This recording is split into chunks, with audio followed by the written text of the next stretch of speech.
Welcome to this new episode and the first episode of the new year 2023. And for this episode, we have nothing else than Mats Winther. Mats, welcome to the Future of Sales episodes.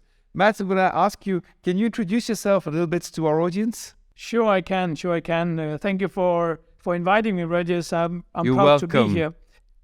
My background shortly is two main areas. I've been working with sales and sales development and sales training for nearly 25 plus years. And then I work with what I call performance optimization. I work with athletes. I work with mental performance skills. So that's my two main aspects.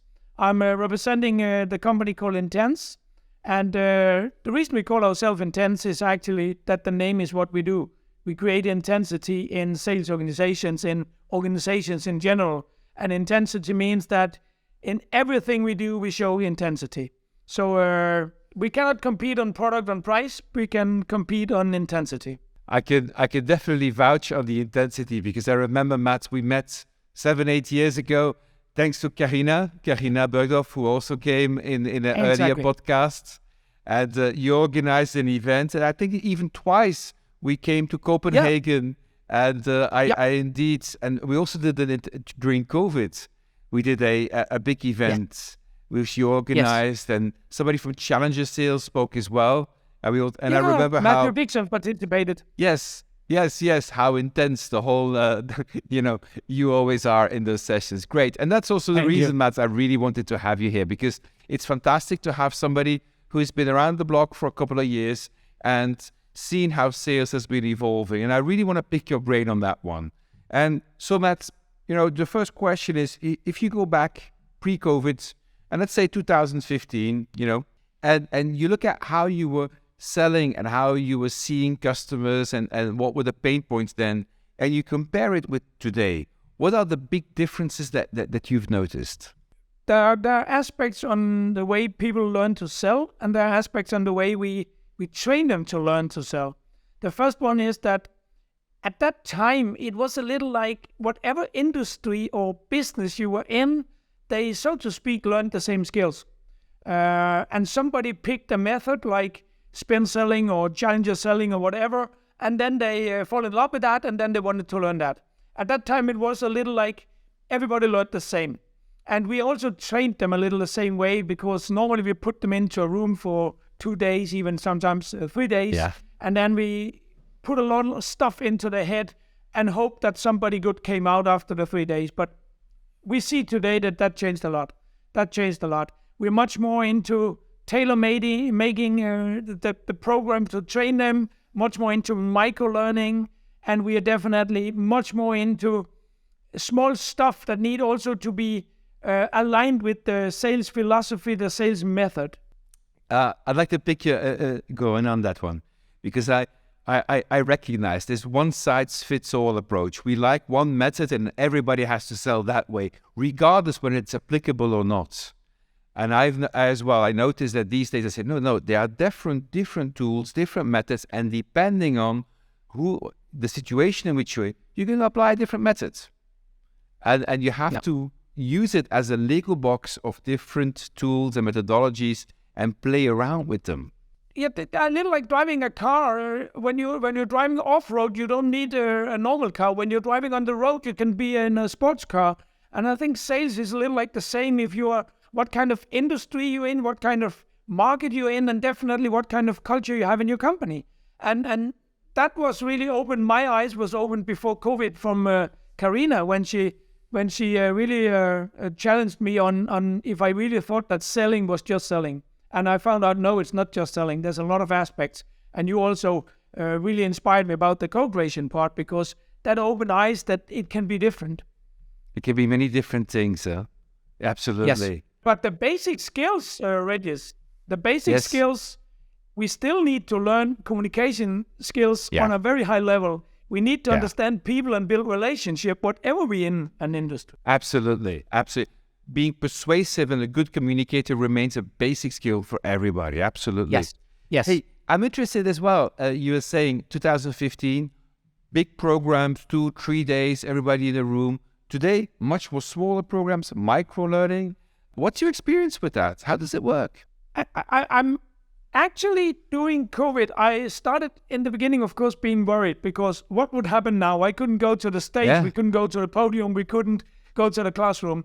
But what happened was that there was a breakthrough. You and I are here online now. That's one of the breakthroughs. And that also happened for sales training.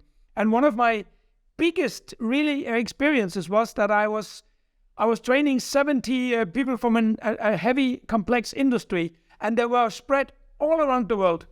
I did one day training where they put everybody in Aarhus in Denmark. They put everybody to Aarhus one day just before COVID. And the follow-up day, we couldn't do it because of COVID, so we started doing it online. And when we started these sessions, America said good morning and Singapore said good night, and I was in the middle of the day. And these sessions were amazing. And they actually, because it was 1 hour, 2 hour, we could have them frequently. So COVID forced us to see that the hybrid training between online, offline, individual, I can check in with a one-man person, 30 minutes online, that was impossible before. So that changed a lot. It was amazing. It's interesting. I have the same experience. And even today when I do offline courses, I try to limit it to half days because people, when they come to a half day, there's more energy. You can sustain more easily the energy for half a day than for a full day. And you can do way more also, in 2 half days. Yes, and also I feel that today when you're on a half day, you can have what I call the most important people, 8 salespeople. Before that, sometimes to maximize the value, they put in a lot of people from service and all that stuff, and that made it a little bit targeted. Yeah, they were in the ways very often. Absolutely. All right, so we're going from big training programs to more, like we have hybrid selling. This is a bit hybrid teaching. We're also going hybrids. And we're going into smaller bits. We went from one approach now to a variety of approaches and much more tailored. Let's see what works for you. What's your methodology? What's your way of doing things? And I think one more point here, that the value of having the hybrid version and doing small videos, 2, 3, 4 minutes of the tool they should work with. Now today it's so easy to produce these videos. So we do a lot of making videos for each project we do, that people have this library of tools and perspectives, and that makes it much more sustainable what we're doing. All right, interesting. So what else did you notice? What else were the big changes that you've seen if you look back to the last, 10 years? I don't know. We all know that selling has been through a development coming from, we talk about 4 steps here. We talk about the first step was, in the old days, the salesman was a kind of a joker, a storyteller, an entertainer. Then it changed into what I really don't like, into the period where they were like some kind of a killer with ABC, always be closing. And then it turned into the value-based and solution-based, where they should uncover needs. And then we turned into what I see today. That is, you are a business consultant, you're a business development manager. And it also changed from the perspective is no longer to sell. It's actually to learn your clients to buy. And that's a great, I work a lot with buyer enablement, and I really like, because it's been so complex for buyers, that instead of trying to push them, we need to work with them, learn them to buy and learn them how to use, because it's a huge topic. Yeah, and it's a great actually way of looking at it, because a lot of people don't want to go into sales because I don't want to do that. But if you reprogram that by saying you're not going to sell, you're going to help them buy, help them to solve their problems. That's your role. It creates a different mindset as well for younger salespeople. I don't know if you experienced that as well. It is what I call it. Very often when I start a program in the complex selling today, I start saying, we're going to turn your mindset 180 degrees around. You're no longer a salesperson. You are what I call a buyer advisor. That means your success is that you help people to buy, because if you and I, Régis, if we go to a mall to buy something, we would never go there and expect somebody to sell to us. We are buying. And when we come to home, we will tell people, I bought this today. And that's the same feeling in the organization, they should have the feeling that they're buying instead of that we are selling to them, because people don't like to be sold to. We like to buy. Yeah. So it's all about creating an experience, providing your customer with a great experience working with you, and they will buy from you. I Yes. often in my co-creation courses, I tell them, actually, if you think about it, what we're doing is we're removing all the obstacles for a customer to come and purchase from us. Yes. That's all we're doing. Yes. We're making it easy Definitely. for them to do business with us. And that's the point. All right, great. Hey, what are your experiences? We've been talking a lot about hybrid selling and online, offline. Do you see any more hybrid? Are all the people you train these days going back offline, meeting customers? Or do you see, no, we do see a shift between online and offline being used together? There was a funny shift because when COVID broke out, they were forced to do it online. So with that pressure, everybody has had to learn it and do their best. And it became a little like it was legal now to do it. Before that, it was a little like, don't you want to come to my place? Don't you want to travel from Denmark to Brussels to meet me? Now it's totally legal. Unfortunately, there was a period where I had a lot of sales directors. They said, now my salespeople have been so used to the online, they don't want to go out again. So we became in between. We found it very efficient to be online. But the problem is maybe the efficiency isn't that good because there are certain things that need to be done offline. And then again, we need to take the online to what I call the next level. Instead of just having boring meetings with PowerPoint presentation, we need to learn to do them interactive. We need to control them the right way. I learned a lot to do with the flip chart, to paint instead. Yes. They do drawings instead of just having what I call very well-structured PowerPoint presentations. So I think putting the human touch into the hybrid, knowing when to bring it offline, knowing how to use the online, that's the learning we're into now. Yeah. So how to have better, more creative online meetings? Yes. Is that basically? Yes. And I do like it. You have your flip chart behind you, and I can see how that would work. Absolutely. Always. Yes. Yeah. Yes. And when I check in for a meeting with my clients, they always said, "Oh, the flip chart is here." Yeah. I did training. I did training for a very huge European bank, and the director, he said, "Wow, I love this flip chart. You're drawing. We can do the same in the bank," he said. Absolutely. I told you earlier, I use my my iPad. I connect it and I share. Yes. And I can draw on it, and it works very well. Absolutely. So one other point, because I do know you also have a podcast of your own. Could you tell us a bit about that? You have 2 podcasts, I know. Tell us about it. Yeah, right. I have 2 podcasts. One of them is called the B2B Club. And we have, I think, 5 or 6,000 members. Every Friday, we actually now into episode number 100. Okay. And every Friday, they have between 8 to 12 minutes. And we are two guys. I'm the old one, and there's a young guy. He's from marketing. I'm from sales. And we are trying to bridge the gap. So every Friday, we have one topic, and we talk about how sales and marketing can be one muscle, one unified muscle to work to build the best possible solution towards addressing the market. We do that every Friday. And what we do here is actually selling because we learn people who we are. They get an impression about us. And of course, very often after these sessions, somebody contact us and say, "Wow, that's really interesting. We need to do something. Can you do it?" So it is a promotion. It is a sales activity. The other one I have is a little more on the odd side because together with one of my clients and a very close partner, we created a podcast called My Potential. And what we do in My Potential is that we reach out to people with a special story. They can have been stand-up comedians. They could have been amazing managers. The last one was a Danish lady who quit her job and now is sailing around in a boat, taking care of her job from the boat, sailing around the world. And what we want to know is, how do we actually release our potential? Because us human beings, we have such a huge potential, but very often because of beliefs, habits, limitations, we don't break through. So what we do is try to inspire people how to release their full potential. And that's just what I call a fun project, but it's really interesting to meet all these special people with all their stories. There was an MMA fighter telling that he went from wrestling to MMA And a crazy story about how we released potential and focused on that. So basically what I hear you say, Mats, is that while we train people on how to sell, the main element is they sometimes have to change their mindset. It's not about skill. It's often about mindset.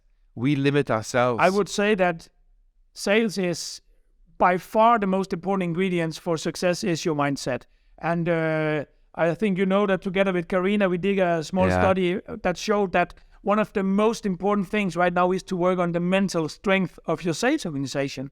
Because right now I do a project with a real estate agency, and they're the biggest in Northern Europe. And what they see is that people right now is in a little kind of a depression selling their real estate, but they don't want to be met by a depressed real estate agent. So he needs to be top of mind. He needs to be positive. We call it on the green track. He needs to be with green thoughts in his mindset. If he shows up, oh, I don't know, it's a bad situation. And of course, it's difficult now. It's more difficult today in Europe than it was 1 year ago. So mental strength, yes. And unfortunately, sales organizations don't practice that. No, it's absolutely right. Absolutely. I was training an organization yesterday. One of the issues that came up was the mental, mindset of some of the people. It was not an ability problem, but we stuck on the way that they see things and the way that they see themselves and what their value add is. Absolutely. When you meet your customer, then in your subconsciousness, there's a communication. You don't only communicate conscious, you also do subconscious. And if you don't believe in yourself, your product, your company, your market, you will lose. So they're going to see that's important. They're going to see it. Hey, as the last point I'd like to discuss with you is the B2B club. You say sales marketing. It came up very early on already in this podcast series that since COVID, sales and marketing in the B2B sphere at least has been coming together. Is that also your experience? I'm going to be a little tough. My experience is no. There's still a long way to go. And what do I mean by that? I think marketing has really improved on all what I call digital marketing, lead generation, all this about social media, insights. But the problem is in a lot, especially in the B2B companies, in more complex industrial selling, they're not speaking together. They don't have common goals. They don't speak about the leads. In my opinion, it all starts that we have to see sales and marketing as one muscle. So we need to start saying, what is our dream target customer, ideal profile, whatever you call it. And then we should start saying, how do we approach them? How do they search information? What do they want to know? And still I see that marketing do some amazing campaigns, but sales, they don't understand what they're doing. And a lot of companies we see still, leads are not followed up. And when they follow up, they try to sell to them instead of create relationship. So there's still a way to go to build that understanding between these two functions. It's improving, but there's a way to go. And it's not blaming either one. It's actually both of them. They need to be in a room. And I can ask you one question. How often, when there is a sales meeting in a company, how often do you see marketing participate for the entire session? Not often. No, they come for 10 minutes to tell about the campaign. Yeah, not often. In my opinion, they should be there just as well as I see after sales should be there as well, because after sales is one of the most important things. Yeah. The question should be actually, do we still need to have a marketing and a sales department? Should it become one commercial department working together? In my opinion, the name of the future sales department and marketing is CX, customer experience. They own the entire journey, the customer journey and the buyer journey. They own it. And they are responsible for all aspects, all touch points in that journey. And today it's divided. And that's why we have these gaps. There's a marketing part, there's a sales part, there's a service part, and they're not aligned. Well, this is a great way to end it. The next name for marketing and sales, it's all going to be about customer experience departments and managing that experience. Yes. And not selling, but making people buy. Exactly. All right. Well, Matt, it was wonderful talking to you. Thank you so much for participating in our podcast. I hope I'll see you live again very soon in Denmark or either in Belgium. Thank you very much, Matt. And I wish you a very nice day. The same to you. Thank you so much, Régis. You're welcome. So thank you everybody for watching. Please don't forget to subscribe to our channel, The Future of Sales, and see you next time. Bye-bye.